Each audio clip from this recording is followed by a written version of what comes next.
오늘은 알아두면 쓸모있는 파스 상식 5가지에 대해서 이야기를 해보려고 하는데요. 파스가 필요할 땐 약 먹을 시간! 파스 성분과 종류가 굉장히 다양하잖아요. 네. 그 중에 케토프로펜 성분의 파스도 굉장히 많이 쓰고 있는데요. 근데 이 성분의 파스를 사용할 때 꼭 주의해야 되는 것이 있어요. 바로 광과민성인데요. 쉽게 말해서 케토프로펜 성분과 그리고 빛이 반응을 하면서 알레르기 반응이 일어난다는 거예요. 그래서 이런 파스를 사용하실 때에는 최대한 외출을 삼가하는 게 좋고 또 자외선 차단에 되게 신경을 써주셔야 돼요. 그리고 파스를 사용한 후에도 2주 동안은 영향이 있잖아요. 네네. 그래서 자외선 차단제를 꾸준히 바르셔야 되고, 그리고 옷 같은 걸로 햇빛을 피해 주셔야 됩니다. 만약에 가리지 않고 햇빛이 그대로 노출된다면 수포가 생긴 거나 두드러기가 생길 수 있거든요. 초등학생인 아이가 운동을 하거나 이게 야외 활동을 하면서 이렇게 다치게 되면 파스가 필요한 상황이 있을 수 있잖아요. 근데 이때 아무 파스나 막 붙이면 안 되잖아요. 소염 진통제 성분의 파스들이 이제 소화액에 안정성이 함유되어 있지 않기 때문인데요. 특히 케토프로펜이나 디클로페낙이라든지 피록시캄 이런 성분의 파스들은 15세 미만은 사용하지 말라는 문구가 적혀 있거든요. 그래서 엄마 아빠가 사용하시다가 남은 게 있다고 이제 어린이 자기 애기한테 붙여주면 그때는 안 되는 거죠. 그리고 이 성분들이 바르는 겔 타입의 파스에도 들어가 있어요. 그래서 그런 거 사용 전에도 꼭 반드시 확인을 해보시기를 바라고요.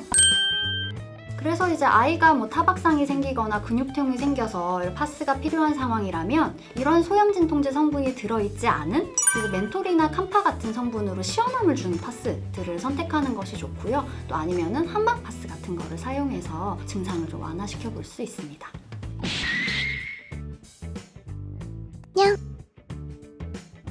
임산부도 파스 사용에 주의를 하셔야 되는데요. 소염 진통제 성분이 이제 태아의 동맥간 폐쇄화 같은 위험성을 높여주기 때문인데요. 보통 초기보다는 중기로 들어가면서 그 위험성이 더 높아지잖아요.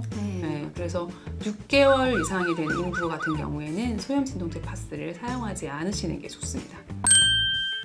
사실 임신 중기가 이렇게 넘어서부터 배가 나오고 몸이 무거워지니까 허리 통증을 호소한다던가 관절이 쑤신다거나 이런 얘기를 많이들 하시는데요. 이럴 때에는 그런 파스를 사용하는 대신에 따뜻한 수건으로 이렇게 온찜질을 해준다던가 아니면 마사지 오일을 발라서 이렇게 마사지를 하면서 뭉친 근육을 풀고 근육통을 완화시켜 볼 수 있거든요. 그런 방법을 더 추천을 해드립니다. 파스를 붙이고 이제 피부에 알레르기가 일어나는 증상은 보통 파스의 접착제 때문에 일어나는 상황들이 많잖아요. 네네. 그래서 특정 성분의 알레르기가 아니고 이제 파스를 붙일 때마다 가렵거나 그런 증상이 있으신 분들은 붙이는 파스보다는 바르거나 뿌리는 그런 파스를 사용하시는 게 좋습니다. 이런 거는 접착제와 피부가 닿는 면을 좀 최소화할 수가 있어요. 그래서 본인이 붙이는 파스를 꼭 한번 사용해보고 싶다 할 때에는 이러한 제형의 파스를 더 추천을 해드립니다. 보통 소염 진통제를 복용하고 알레르기가 일어난 사람들이 있잖아요. 네, 이분들은 붙이는 파스도 사용을 주의하셔야 합니다. 약물 알레르기가 있다면 이렇게 파스를 구매할 때도 꼭 약사에게 이야기를 하시기 바랍니다. 파스에 시원한 느낌이 드는 그런 쿨파스랑 이제 후끈거리거나 따뜻한 느낌의 그런 핫파스 두 가지가 있잖아요. 이거를 반대 자극 효과라고 하는데요. 따뜻하거나 시원한 느낌을 줘서 원래 가지고 있던 그 통증을 좀 가려주는 그런 효과를 말하는 거예요. 그런데 어떤 상황의 쿨파스를 그리고 어떤 상황의 핫파스를 써야 하는 걸까요? 먼저 갑작스러운 부상을 입고 붓기라든지 통증이 있다면 쿨파스가 좋은데요. 초기에는 이제 혈관을 수축시켜서 염증 반응 물질이 모이지 않도록 하는 냉찜질이 더 좋거든요.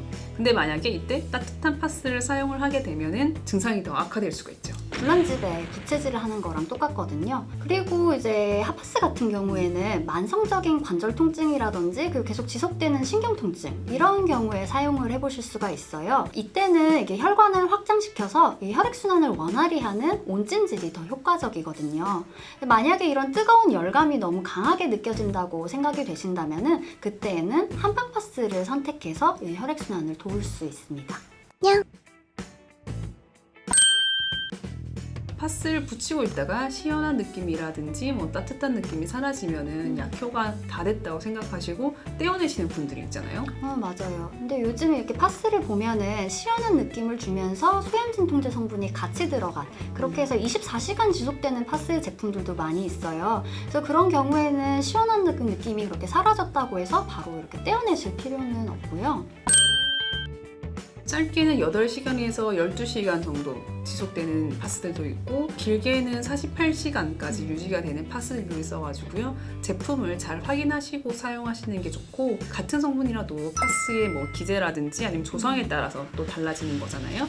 확인을 해보는 게 좋겠죠? 네. 그래서 이렇게 상황에 맞게 적절한 파스 잘 선택하셔가지고 나타나는 이런 통증이나 근육통, 뭐 관절염 이런 것 극복하시길 바라고요. 파스를 붙일 때에도 구독 후 붙여주세요.